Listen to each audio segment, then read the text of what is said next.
139 സങ്കീർത്തനം 17 ദൈവമേ, നിന്റെ വിചാരങ്ങൾ എനിക്കെത്ര ഘനമായവ, അവയുടെ ആകെത്തുകയും എത്ര വലിയത്.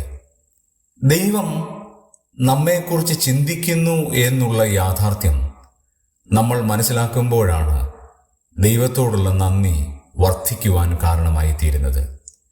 നമ്മെക്കുറിച്ചുള്ള ദൈവത്തിൻ്റെ വിചാരങ്ങൾ എത്രയോ വലുതാണ്. നാം നമ്മെക്കുറിച്ച് ചിന്തിക്കുന്നതിനേക്കാൾ, നമ്മെക്കുറിച്ച് വിചാരപ്പെടുന്നതിനേക്കാൾ എത്രയോ അനന്തമായിട്ടാണ് ദൈവം നമ്മെക്കുറിച്ച് വിചാരപ്പെടുന്നത്.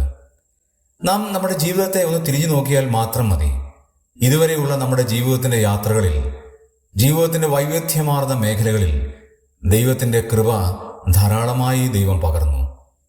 ദൈവത്തിൻ്റെ അനുഗ്രഹം നമ്മുടെ ജീവിതത്തിലുണ്ടായിരുന്നു. നാം വിചാരിച്ചതുപോലെ ഒന്നുമല്ല കാര്യങ്ങൾ പോയത്. എല്ലാം ദൈവത്തിൻ്റെ പദ്ധതി അനുസരിച്ച് പോയി.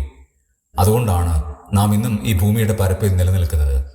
നാം നമ്മുടെ ആശയങ്ങൾ അനുസരിച്ച് പോയിരുന്നെങ്കിൽ എപ്പോഴേ നാം കാലയവനിക്കുള്ളിൽ മറയ്ക്കുമായിരുന്നു.